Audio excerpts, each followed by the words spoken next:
말씀은 마가복음 12장 41절로 44절의 말씀입니다. 신약성경 77쪽 마가복음 12장 41절로 44절의 말씀을 다같이 한음성으로 봉독하시겠습니다. 예수께서 헌금함을 대하여 앉으사 우리가 어떻게 헌금함에 돈 넣는가를 보실세. 여러 부자는 많이 넣는데 한 가난한 과부는 와서 두 렙돈 곧 한 고달란트를 넣는지라. 예수께서 제자들을 불러다가 이르시되 내가 진실로 너희에게 이르노니 이 가난한 과부는 헌금함에 넣는 모든 사람보다 많이 넣었도다. 그들은 다 그 풍족한 중에서 넣었거니와 이 과부는 그 가난한 중에서 자기의 모든 소유 곧 생활비 전부를 넣었느니라 하시니라. 아멘. 우리가 살면서 가장 듣기 좋은 말이 무엇일까 생각해보면 축복인 것이죠. 하나님께서 우리에게 많은 재물을 허락하신다, 이런 생각. 그래서 많은 사람들이 듣기 좋은 이야기가 부자 될 수 있는 방법, 어떻게 하면 돈을 많이 벌 수 있을까, 이런 생각을 하고 있는 사람들에게는 어떤 사람이 찾아와서 돈은 이렇게 버는 것이다 라고 그 지름길을 가르쳐 준다든가 그 마음 가운데 확신을 주면 아주 듣기가 참 좋습니다. 그런데 이 돈을 써야 된다라고 말할 때에는 좀 부담이 되기 때문에 그런 사람들을 별로 좋아하지 않죠. 근데 이게 세상 사람들만 그렇습니까? 교회에서도 마찬가지예요. 교회에서 가장 듣기 좋은 이야기가 무엇입니까? 여러분의 삶 가운데 아브라함과 이삭과 야곱과 12지파에 주셨던 축복이 여러분의 가정과 여러분의 삶 가운데 임하기를 원합니다. 그러면 참 편안하죠. 듣기가 좋습니다. 근데 부담스러운 게 뭐냐면 헌금에 대한 이야기를 할 때 참 부담스럽죠. 아니, 나는 지금 나름대로 최선을 다해 살고 있는데 굳이 그렇게 하는가? 그래서 어떤 분들은 그래요. 교회 처음 나왔는데 그날따라 목사님 설교가 헌금이라는 거예요. 그러니까 이런 사람들은 뭐라고 하냐면 교회 갔더니 맨 돈만 내라고 하더라, 이제 이런 생각을 참 하기가 쉽다는 것이죠. 그래서 이 강단에서 사실은 이제 이 헌금에 대해서 이야기할 때 목회자들이 좀 부담스러워하는 사람이 있어요. 근데 스폴전 목사님 같은 경우는 뭐라 하면 교회에서 헌금에 대해서 설교하지 않는 것은 죄다, 이렇게 말을 했어요. 왜 죄인가? 그것은 돈을 버는 것도 중요하지만 쓰는 것은 더 중요하다는 것이죠. 내가 돈을 얼마나 벌었는가 이것보다는 그 돈을 어떻게 내가 사용하고 있는가, 그 흐름에 따라서. 그래서 하나님의 뜻에 따라서 이 물질을 사용하는 사람들은 복인의 삶을 살지만 그렇지 않으면 물질 관리를 하나님 앞에 정직하게 하지 못하면 죄 짓는 일에 사용이 된다는 거예요. 그렇기 때문에 지금 이 스폴전 목사님은 그런 것이죠. 이 죄라는 것은 결국은 하나님의 말씀 앞에 불순종하게 되는 것을 의미하고 있는 것이죠. 여러분, 우리가 아무리 돈을 많이 벌어도 그 밑빠진 전대에는요, 그것이 채워지질 않습니다. 그렇기 때문에 우리의 이 삶 가운데 내 삶을 지키시고 주관하시는 이가 누구이신가를 우리는 먼저 기억해야 되는 것이죠. 돈을 많이 버는 것보다도 그것을 어떻게 사용하느냐에 따라서 내 창고에 쌓일 수가 있는 것이고, 아니면 아무리 많은 돈을 벌어도 힘만 들지 남는 것이 없는 그 결론이 나는 이런 삶은 굉장히 힘든 이 삶을 우리가 살아가게 된다는 것입니다. 하나님께서는 이 천지를 창조하실 때 모든 사물을 목적대로 지으셨어요. 그래서 그것은 사명이다, 이렇게 말하고 있는 것이죠. 그래서 이 천지에 지으신 모든 이 사물이 자기 위치에서 하나님의 창조하신 목적대로 쓰임받을 때 그것이 아름답게 이렇게 영광을 드러내게 되는, 그래서 꽃 한 송이도 필 때 굉장히 아름답고 향기가 있는 것이고, 그 꽃을 바라보는 사람들을 행복하게 만드는 것들을 우리가 볼 수 있지 않습니까? 근데 하나님께서 천지 만물을 창조하시고 맨 나중에 사람을 지으실 때 흙으로 지으셨지만 그 코에 생기를 불어넣으시면서 우리의 형상을 따라 사람을 짓자 하신 대로 그 목적을 성취하신 것이죠. 그 하나님께서는 이 남자가 혼자 독차하는 것이 그렇게 행복해 보이질 않기 때문에 그를 잠들게 하신 후에 그 갈빗대를 취해서 여자를 만들고 돕는 배필이라고 말씀하는 것이죠. 이것은 무엇입니까? 하나님께서 한 가정을 세우시고 그것을 통해서 하나님의 영광을 더 높이 드러낼 수 있도록 축복하신 것입니다.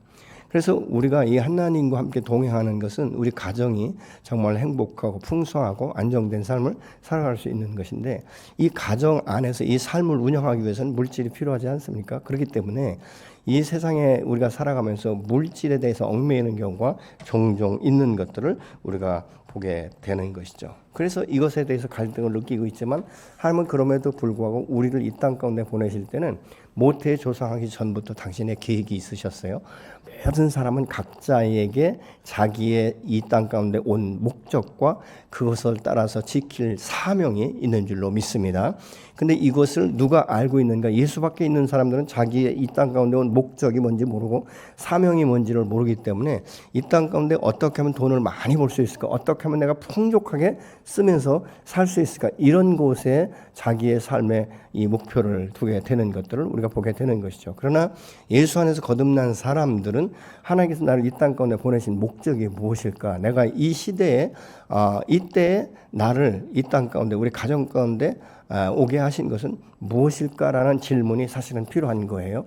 그래서 우리가 예수 안에 거듭난 사람은 이전의 삶과 다르게 이 가치관을 우리가 생각해야 되는 것입니다. 진정한 가치관이 어디에 있는가? 무엇이 하나님 안에서 축복인가? 내가 어떻게 살아야 하나님께 영광을 돌릴 수 있을까? 이런 것들을 생각하게 되는 것이죠.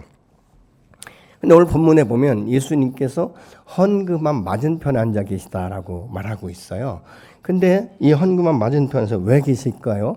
한 사람 한 사람의 그 모습을 지켜보기 위해서인데 41절에 보니까 예수께서 헌금함을 대하여 앉으사 무리가 어떻게 헌금함에 돈 넣는가를 보실세 여러 부자는 많이 넣었다 이렇게 말씀하고 있습니다. 여기서 보신다 이 말은 원어상에 응시하다 지켜본다라는 의미인데 미어 완료 시제이기 때문에 지속적으로 지켜보신다라고 지금 말씀하고 있는 것입니다. 만약 이 주님이 오늘 여러분이 이 예배당에 들어오면서 이 헌금함에 헌금하는 모습을 지켜보고 계시다면 여러분 어떻게 할 것 같습니까? 어떤 분은 너무 기쁠 거예요. 하나님이 나를 보고 계시구나.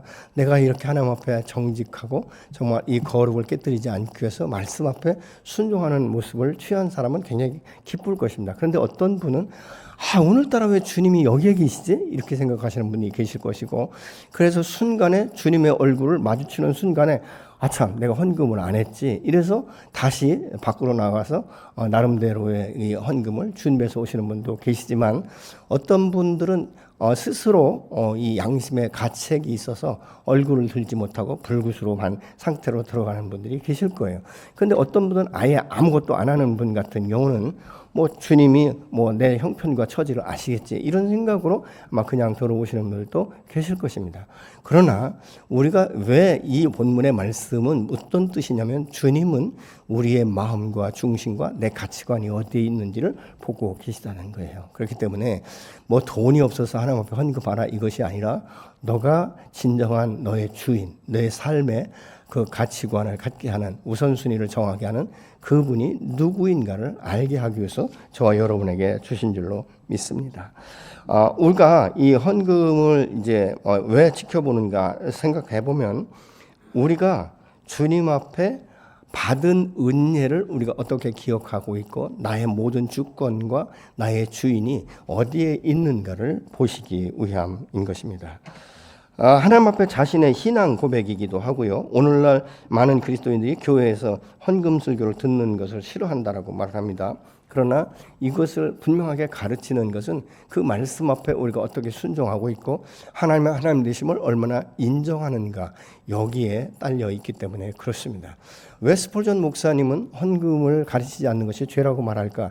이 죄라는 것은 처음에 표가 나지 않죠. 그래서 이 세상에서도 뭐라고 말합니까? 바늘도둑이 소도둑 된다 이렇게 말하고 있지 않습니까? 헌금이라는 것은 다른 것이 아니에요. 내게 주신 물질을 내가 어떻게 사용하는가, 어떤 관점에서 어떤 가치관을 가지고 사용하는가를 생각하게 하는 거예요. 이것은요 하나님께서 우리의 그 축복의 은혜 가운데서 어떻게 누리는가를 보고 계신 것이죠. 그래서 하나님의 뜻대로 정결하게 거룩한 이 백성으로서 살아갈 때 하나님 그를 통해서 더 큰 축복과 언약을 성취하시는 줄로 믿으시기 바랍니다. 왜냐하면 돈을 버는 것보다 더 중요한 게 쓰는 거예요. 돈은 예를 들어 어느 정도 한 100만 원 버는데 내가 쓰는 것은 한 150만 원을 써도 모자란다. 그러니까 요즘에는 어떻습니까? 마이너스 통장을 막 쓰지 않습니까? 그러니까 결국은 뭐예요? 한 달을 열심히 살아도 남는 것이 없는 그래서 계속적으로 부족함 가운데서 우리가 살아가는, 그래서 하나도 마음 가운데 안정감이 없어요. 평안이 없어요. 기쁨이 없어요. 감사가 없어요. 그래서 내가 지금 살아있는 것도 하나님의 은혜라고 생각하지 않는 것들을 우리가 보게 되는 것이죠. 하나님께서 내게 직장을 주시고 이 물질을 주시는 것은요, 이것을 통해서 하나님의 나라를 이 땅 가운데 선포하고 하나님의 영광을 드러내기 위함인 줄로 믿습니다. 제가 장성하면요 사망에 이른다라고 성경은 분명히 말씀하고 있지 않습니까? 그래서 우리가 아이들에게 용돈을 줄 때도 여러분 달라는 대로 다 주는 분 계십니까? 묻지도 않고 묻잖아요. 어디다 쓰려고, 왜, 얼마나 되는데, 이제 이렇게 묻게 돼서 그 용도에 맞게 돈을 주고 또 나중에는 그 용도에 맞게 썼는가를 확인하는 것도 사실은 필요한 것입니다. 오늘 그 본문은 42절을 같이 보시겠습니다. 그런데 가난한 과부 한 사람이 와서 랩돈 두니 곧 한 고달란트를 넣었다라고 말씀하고 있습니다. 세번역 성경은요. 이 넵돈은 당시 통용되던 이 헬라 화폐 가운데 아주 가장 작은 1cm도 채 되지 않는 동전에 불과한 것입니다. 이때 당시에 통용되던 로마의 최소 단위 화폐가 고들란트인데 2분의 1 고들란트, 다시 말하면 하루 품삯에 해당하는 한 데나리온의 128분의 1이라고 말을 합니다. 여기서 보면 그가 드린 이 두 렙돈은 하루 품삯의 64분의 1밖에 되지 않는 작은 돈인데, 이걸 어떤 목사님이 우리 돈으로 환산하면 10원도 채 되지 않는 가치다, 이렇게 말을 하고 있어요. 여러분 오늘날 그 길가에 다니면서 1원짜리 혹시 주워 본 분 계십니까? 그냥 이 땅에 있어도 1원짜리 주는 분은 별로 없더라고요. 심지어는 요즘에 10원짜리도 잘 안 주지 않아요? 제가 언젠가 한번요, 그 주차 요금을 제가 10원짜리로 냈는데 그분이 뭐라면 10원짜리 안 받는데요. 다른 사람들 주면 다른 사람들이 막 욕한대요. 그 100원짜리도 주면 되냐니까 그것도 요즘엔 별로 안 좋아서 500원짜리로 달라고 하는 이런 이야기를 제가 들은 적이 있습니다. 왜냐하면 아주 작은 것에 대해서는 별로 가치가 없다라고 생각하는 거예요. 그러니까 사람이 돈을 벌어도 많이 버는 것을 원하지 작은 소득에 만족하고 행복하고 이런 것들을 별로 누리는 사람, 이것을 행복하다라고 말하는 사람이 적다라는 것을 우리가 볼 수 있는 것이죠. 이 정도면 이 헌금함에 넣어도 사실은 떨어지는 소리조차도 들리지 않을 만큼 작은 돈이기 때문에 다른 사람을 의식했다면 부끄러워서 드리지도 못했을 거예요. 차라리 안 드리는 게 낫지, 쪽팔리게 이것을 어떻게 드리는가, 이런 생각을 할 수도 있다는 것이죠. 그러나 그가 넣는 것을 보신 이 예수님은 그의 행동을 보면서 칭찬하시죠. 왜냐하면 남들은 하찮게 여길지 몰라도 그녀에겐 그것이 자기 삶의 가장 전부이다라고 지금 말하고 있지 않습니까? 그러면 우리가 생각해 볼 때 이 두 렙돈이 전부면 한 렙돈만 드려도 자기 재산의 반을 드리는 것 아니겠습니까? 그러면 굉장한 거예요. 프로테지로 따지면 굉장한 것입니다. 그럼에도 불구하고 그 여인은 반이 아니라 전부를 드린 것을 우리가 볼 수 있는데, 이것은 무엇을 의미합니까? 하나님이 내 삶을 지금까지 지키셨고 일용할 양식을 공급하셨고 여기까지 인도하신 그 하나님의 은혜에 감사해서 자기의 전부를 드렸다는 것입니다. 여러분가 성경에 보면 이 구약시대 때는요, 제물을 드릴 때 전부를 드리는 거예요. 근데 특별히 예를 들면 11조 같은 경우는 무엇이냐면요, 모든 것이 하나님의 것이지만 하나님께서 내게 9은 쓰게 하시고 하나를 하나님 앞에 드리라고 했는데, 이것은 뭐냐면 모든 주권이 하나님께 있는 것인데 하나님께서 나를 축복하시고 나를 이렇게 살게 하셨다는 것을 인정하는 것임을 우리가 알게 되는 것이죠. 그리고 또 하나는 나를 이 죄에서 자유케 하시고 당신의 생명을 아낌없이 내어주신, 자기의 전부를 내어주신 그 예수님의 그 사랑과 은혜를 기억하면서 그 전부 주신 하나님 앞에 내 전부를 드린다는 이런 의식을 갖고 있는 것이죠. 그래서 여호와 하나님께서 이 11조나 아니면 첫 열매를 드리라고 한 것은 모두가 다 하나님의 것이지만 너가 그것을 드린다는 이 자체는 너의 모든 것이 내 것이라는 것을 인정한다는 것을 주께서 지금 인정하고 계신 것입니다.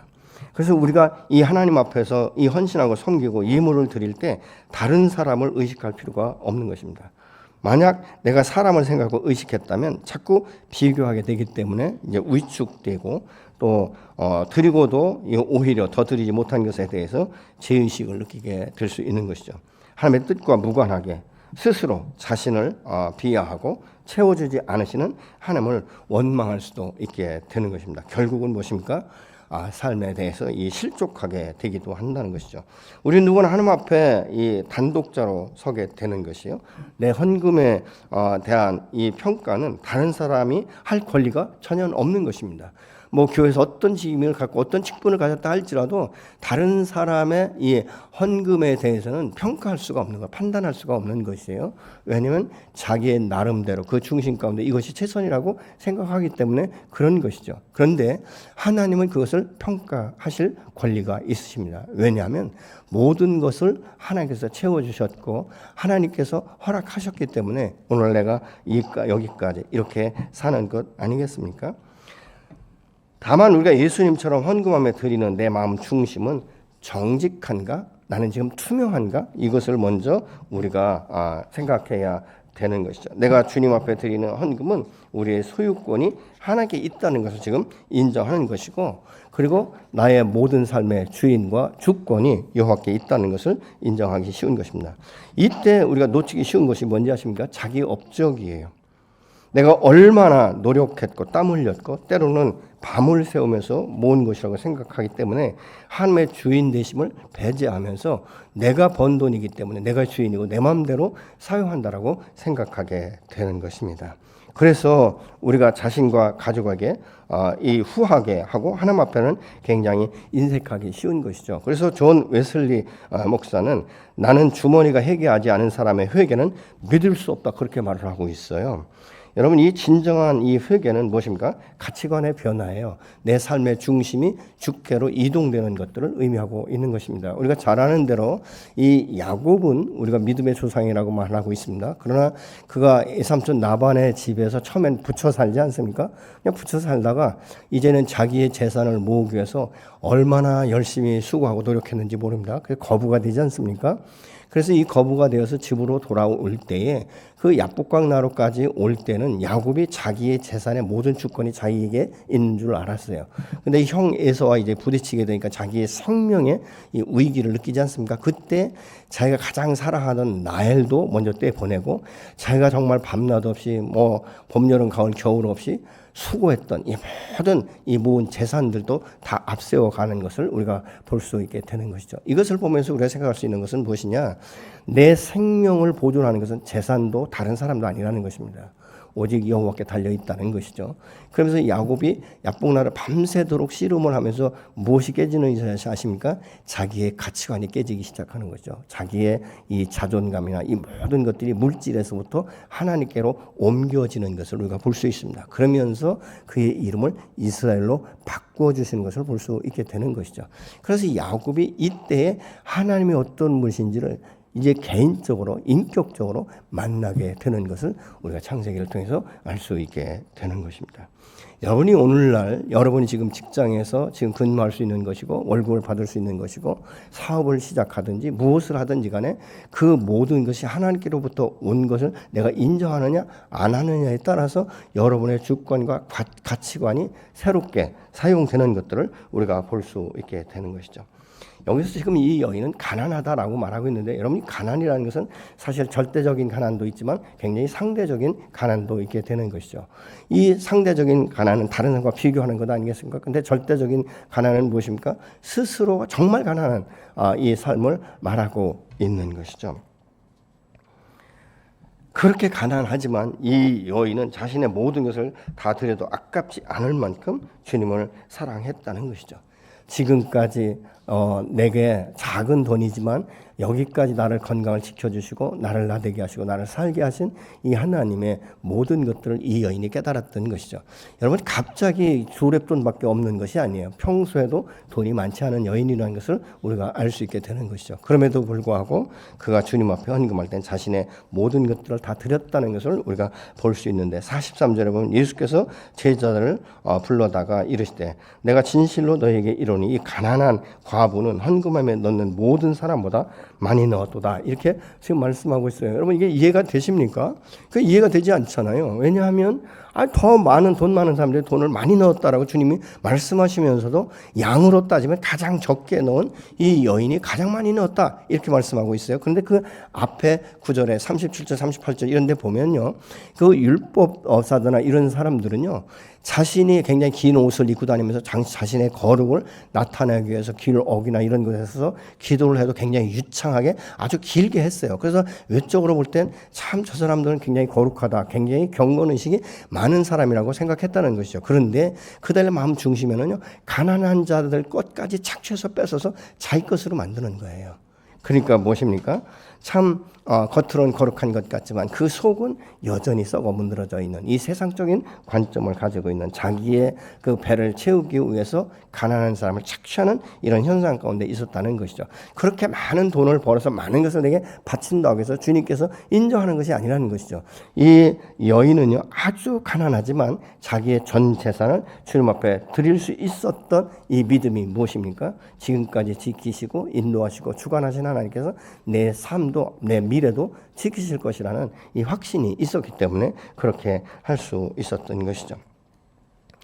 헌금은 때로는 어떤 부분에서 보면요, 기도의 일부가 되기도 하는 것입니다. 즉 나의 몸을 드리는 것이고 나의 생활을 바치는 것을 지금 의미하고 있는 것이죠. 물론 우리 몸을 바치고 생활비를 바치려고 하면 생활비나 전부를 드려야 하지만 우리 하나님께서는 그 일부 10의 1을 받으시면서도 내가 모든 것에 너의 주권이 내게 있다는 것을 내가 인정하고 있구나. 내가 우선순위를 정할 때도 가장 가치 있는 일이 주님 앞에 자기의 전부를 드리는 것에 있구나라는 것을 지금 인정하고 있는 것이죠. 그래서 양적으로는 가장 작은 돈이지만 예수님께서는 그를 가장 많이 드렸다. 이 말은 바로 그런 의미에 있는 것입니다. 우리가 11조를 드리냐 못 드리냐 하는 것은 본인의 선택과 결단이지 않습니까?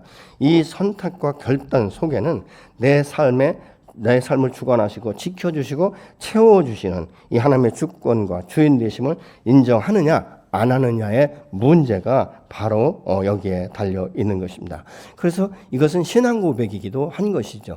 내가 하나님께서 지금까지 나의 주인이 되셨고 여기까지 인도하신 것은 전적인 하나님의 사랑과 은혜라는 것을 지금 고백하고 있는 것입니다. 내가 11조를 드린다는 것은 내가 직장이 있다는 것을 의미하지 않습니까? 그러면서 다음 달에도 하나님께서 내게 이 직장을 통해서 이 사업을 통해서 물질을 주실 것에 대한 확신을 가지고 주님 앞에 나가 기도하는 것이죠. 하나님 내가 지금까지 오늘까지 이렇게 주님 앞에 드릴 수 있는 걸 감사하고 다음 달에도 넉넉히 드릴 수 있도록 하나님 내 삶을 주관하여 주십시오라고 다음 달까지를 위탁하는 하나의 기도의 제목이 되기도 하는 것이죠. 우리가 11조를 하는 것은 오늘까지 내게 공급하신 하나님께서 내가 활동할 수 있도록 지켜주신 그 은혜를 기억하면서 모든 것이 하나님께로부터 왔다는 것을 다시 한번 인정하는 표현이기도 하는 것입니다. 어떤 사람이 11조 할 돈이 없어서 우리가 못한다 이렇게 말하는 분들이 있으세요. 여러분은 어떻습니까? 11조 할 돈이 없어서 나는 헌금은 하고 싶은데 못하시는 분 혹시 계십니까? 그렇다면 여러분 11조를 못할 만큼 가난하시면 다른 것들은 어떻게 생각하십니까? 제가 지금까지 신앙생활에서 보니까요. 이 부모들이 가장 우선순위를 두는 게 자녀 교육이더라고요. 자기는 사실 어떤 부분에서 끼니를 건너도요. 자기 자녀가 잘 될 수 있기를 바라는 마음으로 학원을 보내기도 하고 아이의 필요를 다 충족시키더라고요. 사실은 돈이 없어서 못하는 것이 아니라 여러분 가장 우리가 물질이 부족하다는 생각이 들 때 여러분 우선순위에서 잘라내는 것이 뭔지 아십니까? 대부분이 11조예요. 교회 안에 헌금하는 것입니다. 이것부터 자르는 거예요. 그러면 자기의 생활에 대해서 줄이지 않는 경우가 굉장히 많습니다. 11조는 못하지만 자기가 여행도 다니고 말이죠. 그리고 뭐 극장도 가고 뭐 커피숍에 가도 뭐 싼 이런 백다방 이런 커피가 아니라 가장 좋은 것, 자기 취향에 맞는 커피를 사 먹고 이런 그 부분들을 우리가 볼 수 있다는 것이죠. 여기서 뭐를 볼 수 있냐면 나의 가치관과 내 마음 중심은 하나님께 있지 않다는 것입니다. 세상 가운데 있다는 것이죠. 다시 말하면 하나님이 나의 주인이 아니라 세상이 나의 주인이 되어버리는 거예요. 그리고 세상에서 이 정도는 누려야 다른 사람들이 나를 인정해 줄 것 같은 이런 마음. 이렇게 하지 않으면 다른 사람이 나를 무시할 것 같은 이런 마음 때문에 우선순위를 바꾸는 것을 우리가 볼 수 있습니다. 한 가지 분명한 사실은 심은 것이 있어야 거두게 되는 줄로 믿으시기 바랍니다. 씨를 뿌려야 열매를 맺을 수가 있는 거예요. 우리는 하나님 앞에 단독자로 서게 됩니다. 어떤 분들은 전도하다 보면 우리 부인이 얼마나 열심인지 하여튼 버는 돈 다 갖다 교회에다 바친다 이렇게 하시는 분도 있어요. 그래서 내가 교회는 출석하지 않지만 정말 내가 우리 와이프 치맛자락 붙들고 내가 천국 간다 그러는데 절대 아닙니다. 여러분 하늘 창고에 쌓아놓는 것도 개체적인 거예요. 누구 때문에 채워지는 것이 아니라는 것입니다. 그렇기 때문에 내가 하나님 앞에 물질을 드린다는 것은 어디에 중심을 두고 있는가. 그러니까 내가 가장 궁핍할 때 나는 무엇부터 우선순위를 정하고 잘라내는가. 이걸 여러분 생각해 보시면 알아요. 여러분 하나님께서 아브라함을 축복하실 때는 아브라함 한 사람과 그 가정과 다음 세대를 잇는 이삭에게 축복하시는 것만이 아니에요. 너로 인하여 모든 열방이 복을 얻게 될 것이다. 너는 복의 근원이 될 것이라고 말씀하고 있지 않습니까? 하나님이 여러분에게 오늘날 물질을 허락하시는 것은 여러분을 통해서 이 나라와 이 땅과 열방 가운데 하나님의 나라를 선포하기를 원하시는 것이에요. 그 지경을 넓히기를 원하시는 것이에요. 여러분 주님께서 분명히 말씀하지 않습니까? 주라. 그러면 후히 되고 차고 넘치도록 채워주리라고 말씀하고 있죠. 근데 우리는 주는 것에 대해서는 인식하지만 받는 것에 대해서 얼마나 많이 열려 있는지 모릅니다. 여러분 이것은 굉장히 박자가 맞지 않는 거예요. 흐름이라는 것을 우리는 막고 있는 것이죠. 여러분 흐르지 않는 물은 썩어버릴 수밖에 없는 거예요. 하나님이 나를 축복하고 싶지만 심지를 않는 거예요. 주는 것마다 다 잘라먹는 거예요. 그러다 보니까 무엇입니까? 어딘가는 열려있는 부분을 볼 수 있는 것이죠. 여러분 구멍난 전대는요. 아무리 물질을 쌓아 넣어도 남는 게 없어요. 어떻게 나가는지 아십니까? 자녀가 문제가 생기든지 어떤 사고가 나든지 내가 질병에 걸리든지. 그래서 어떤 분들은 그렇게 이야기해요. 11조 하나님 앞에 드리지 않으면 결국은 다 세상 가운데 흘러가게 되어 있다라고 말하는 경우도 있습니다. 가장 중요한 것은 뭔지 아십니까? 내 영혼이 인색해지는 거예요. 하나님의 공급하신 가운데 감사를 잃어버리기 시작하는 것입니다. 그래서 굉장히 사람이 인색해요. 여러분 주변에 사람들이 꼬이고 안 꼬이는 것이 뭔지 아십니까? 인색한 사람 곁에는 사람이 별로 없어요. 근데 후회주고 풀어주는 사람 곁에는 많은 사람들이 모이게 되어 있는 것입니다. 그를 통해서 하나님이 어떻게 축복하시는지, 그가 신실하게 하나님과 함께 동행할 때 그가 어떤 축복을 받고 어떻게 살아가는지, 그리고 그의 자녀손들이 어떻게 풀어지는지를 하나님 보여주시기를 원하시는 것이에요. 여러분 어떻게 생각하십니까? 목사님 나는 지금 어떤 분은 그러더라고요. 나는 먹고 죽을 돈도 없다 이렇게 얘기하는데 아니에요 여러분. 정말 여러분 부유하고 풍성하고 행복한 삶을 살기 원하십니까? 그러면 주님의 주인 되심을 먼저 인정하십시오. 그리고 주님의 나의 삶의 가치관이 다 주께 있다는 것을 인정하시기 바랍니다. 그러면 우리는 작은 소득에도 만족할 수 있고 작은 것에도 행복을 누릴 수 있는 것이고 작은 것에 굉장히 소망을 품을 수 있는 것이고, 여러분 하나님은 우리에게 축복을 하실 때 무조건 큰 것부터 주시는 것이 아니에요. 작은 것부터 주시면서 어떻게 감당하는가를 보고 계신 거예요. 하나님께서 내게 주신 복을 내가 어떻게 사용하는가를 보시면서 계속적으로 축복하셔서 복에 복을 더하시고 은혜 위에 은혜를 더하시고 내 인생을 풀어가시고 내 자녀손들의 삶을 풀어가시는 줄로 믿으시기 바랍니다. 여러분 그렇기 때문에 우리가 자꾸 하나님 앞에 인색하게 생각하지 마세요. 제가 수많은 사람들을 봐도요, 인색한 사람들을 하나님께서 그렇게 형통하게 축복하시는 것을 별로 보지 못했어요. 하나님의 나라를 위해서, 하나님의 영광을 위해서 크든 작든 자기의 중심에 있는 것을 진심으로 드려질 때 하나님께서는 아주 작은 것을 들어서 축사하시면서 더 많은 사람들에게 영향력을 주시는 줄로 믿으시기 바랍니다. 그래서 여러분 오병이의 기적이 무엇이죠? 작은 아이가 가지고 있었던 작은 그 물고기와 떡 5개를 가지고 축사하심에 수천 명이 먹고도 남는 역사가 일어나지 않습니까? 저는 여러분의 삶과 여러분의 가정이 이런 축복이 임하기를 예수로 축원합니다. 사실 이 여인이 자기의 전재산을 드렸다는 것은요, 성경에 나와 있지 않지만 혹시 자식이 있을지도 몰라요. 이 돈을 다 드리면 내가 당장 끼니를 건너뛸 수도 있다는 이런 생각을 우리가 가질 수 있지 않습니까? 그러면 이런 상황 가운데 우리가 합리적이다, 이성적이다라고 말하는 것은 무엇입니까? 내가 식사할 돈을 다 공제하고 나머지를 드리는 것. 이게 합리적인 것 아니겠습니까? 그래야 사람이 괜찮은 사람 아니겠습니까? 근데 이 여인은 다 드렸다라고 말하고 있는 것이죠. 여러분 어떻게 생각하십니까? 무조건 드리고 맹목적으로 드리고 하나님 책임지시겠지. 이렇게 무책임한 생각 때문에 그랬을까요? 무지해서 그랬을까요?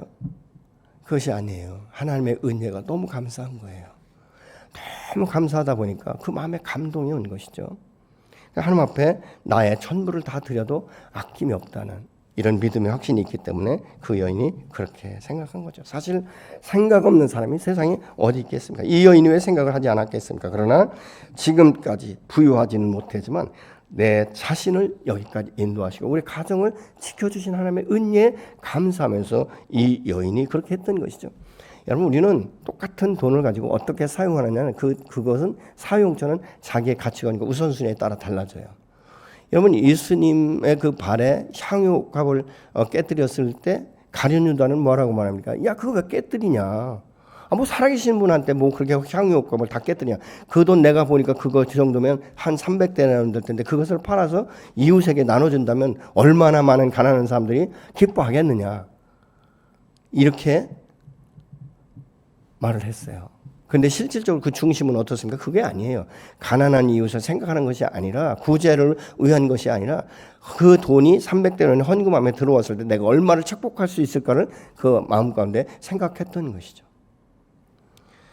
여러분 우리는 하나님 앞에 드려지는 이 모든 것들은요 원리적으로 세상적인 논리로 따질 것이 아니에요. 하나님 앞에 드려지는 것은 하나님의 방법, 하나님의 하나님 되심, 주인 되심을 내가 얼마나 인정하는가에 따라 달라지는 것이죠. 우리가 잘 아는 대로 열왕기상 17장에 보면 엘리야가 이 사르밧 과부를 만나게 될 때 하나님께서 그를 사르밧으로 보내지 않습니까? 근데 갔는데 그 이 땡볕에 이 한 여인이 나뭇가지를 줍고 있는 거예요. 근데 그 여인을 보면서 하나님께서 이 여인에게 나를 보내셨구나라는 것을 엘리야가 느꼈겠죠. 그러면서 엘리야가 그에게 다가가서 이렇게 말합니다. 여보시오, 내게 물 좀 주십시오. 그러니까 이제 물을 줬겠죠. 그러면서 하는 말이 내가 지금 허기졌는데 떡을 좀 주십시오. 이렇게 말하니까 이 여인이 이렇게 말합니다. 우리 집에는 통에 아주 작은 가루가 좀 있고 병에 얼마 되지 않는 기름이 있는데 사실은 내가 이 땡볕에 나무를 줍는 것은 내가 이것을 먹고 내 아들과 함께 죽으려고 지금 이렇게 하고 있습니다. 이렇게 이야기를 합니다. 여러분 이것은 어떻게 보면 그 여인의 참 절규와도 같은 것 아니겠습니까? 그럼에도 불구하고 그 여인은 엘리야의 말을 듣고 그 통에 가루를 다 모으고 병에 있는 기름을 모아서 빵을 만들어 엘리야에게 주지 않습니까? 여기서 우리가 말할 수 있는 것은 뭐냐면요. 이 여인은 지금까지 통에 가루와 병에 있는 기름을 의지하고 살았어요. 나를 살게 하는 것은 이 가루와 기름뿐이다라고 생각했던 것이죠. 자기의 생명을 누가 주관하는가? 그것은 바로 통에 있는 가루와 기름뿐이다라고 생각을 했던 것입니다. 그런데 엘리야를 만나는 순간부터 뭐가 바뀌는지 아십니까? 이것은 나의 전 생애를, 전 생명을 이것이 지킬 수 없는 것이구나. 그러면서 여호와 하나님의 말씀 앞에 순종하기로 결정하는 것이죠. 그런데 그렇게 결정하고 그 순종을 했을 때 어떤 결과가 오는지를 우리가 보면요. 열왕기상 17장 16절을 같이 보시겠습니다. 여호와께서 엘리야를 통하여 하신 말씀같이 통에 가루가 떨어지지 아니하고 병의 기름이 없어지지 아니하니라. 아멘. 하나님 오늘 또 당신의 자녀들에게 이와 같이 오늘 또 축복하시는 일로 믿으시기 바랍니다. 나의 생명과 나의 삶을, 나의 직장을 주관하시는 분은 나의 직장의 상사도 아니고 이 땅 가운데 물질도 아니고 내 건강과 내 노력도 아니고 오직 여호와 안에서 이루어지는 일로 믿으시기 바랍니다. 여러분 아무리 좋은 직장에 다녀도 내가 건강이 상하면 그 직장에 지속적으로 다닐 수가 없는 거예요. 내가 아무리 큰 사업을 한다 할지라도 물질이 통용되지 않으면 우리는 사업을 더 이상 확장시킬 수도 없고 지킬 수도 없는 것입니다. 그래서 어떤 결과가 나옵니까? 부도가 날 수밖에 없는 것이죠. 여러분, 우리 인생은 어떻습니까? 부도가 날 것 같습니까? 아니면 충만하십니까? 그냥 그렇고 그렇게 내가 노력한 것만큼만 사는 것, 여러분 그것이 우리의 인생이 아니지 않습니까? 하나님께서 나를 어떻게 축복하시는지, 어떻게 부으시는지, 그리고 나를 통해서 어떤 축복의 문을 열기를 원하시는지 우리는 그것을 먼저 주님 앞에 질문하셔야 돼요. 여러분, 심은 대로 거둘 수밖에 없는 것이죠. 여러분, 주님 앞에 헌신과 헌물을 하는 것은요, 그것은 내 의무이기 이전에 그것은 하나님이 이미 결정하신 것이에요. 하나님 앞에 드려지는 예물은 나의 전부인 것이죠. 나의 생명과 나의 삶과 물질과 재산과 모든 가축과 모든 자녀손들이 하나님의 손에 달려있다는 사실을 기억하시기 바랍니다. 그리고 내가 11조를 하고 주일 헌금을 하고 감사 헌금을 하고 선교 헌금을 하고 이 모든 것들은요, 무엇인가? 하나님의 나라를 확장하고 주의 영광을 나타내며 주의 주인 되심을 인정하는 신앙 고백이 되기도 하는 것입니다. 여러분, 선택은 여러분에게 자유롭게 맡겨져 있는 것입니다. 그러나 한 가지 분명한 건 내가 무엇을 선택하느냐에 따라서 내가 하나님 말씀 앞에 하나님 편에 서는가 아니면 세상 편에 서는가, 나는 어디에서 더 이 행복을 느끼고 어디에서 만족을 느끼는가는 여러분의 선택에 따라서 달라진다는 사실을 기억하시기 바랍니다. 우리는 세상에 있는 것들을 향하는 것은 결국 무엇인가? 죄악이 관영한 이 세대를 선택하는 것이에요. 그러나 주님의 주인 되심을 인정하고 주님의 말씀 앞에 순종할 때는 하나님께서 나를 어떻게 축복하시는 시험해 볼 수 있는 거예요. 그리고 하나님이 나를 통해서 우리 가정을 어떻게 세우시는지를 다시 경험할 수 있는 축복이 되는 줄로 믿으시기 바랍니다. 특별히 이 부모들은요, 이 자녀들에게 말이 아니라 삶으로 가르쳐야 돼요. 하나님께서 어떻게 이 가정을 통해서 하나님의 나라를 확장시키고 어떻게 심고 어떻게 거두는지 이런 것들을 보게 되는 것이죠. 여러분, 농부가 밭에 씨앗을 뿌릴 때는요, 수확을 기대하면서 뿌립니다. 그리고 이 밭에 무엇을 뿌릴까, 어떤 씨를 뿌릴까, 무엇을 심을까는 농부가 선택하는 거예요. 그렇지만 그 열매를 맺게 하고 그것을 거두게 하시는 분은 여호와 하나님이신 줄로 믿으시기 바랍니다.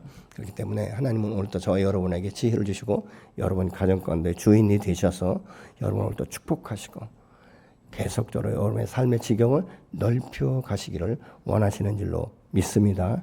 아브라함이 갈 바를 알지 못했지만 하나님 언약의 말씀 앞에 순종하고 예배자로 바르게 서니까 그의 삶이 풍성해지고 그를 통해서 그 다음 세대가 계속적으로 확장되어 가고 결국은 주의 말씀대로 온 열방의 복의 근원으로 세워지고 믿음의 조상으로 세워진 것처럼 오늘날 저와 여러분을 그렇게 세우시기를 원하시는 줄로 믿습니다.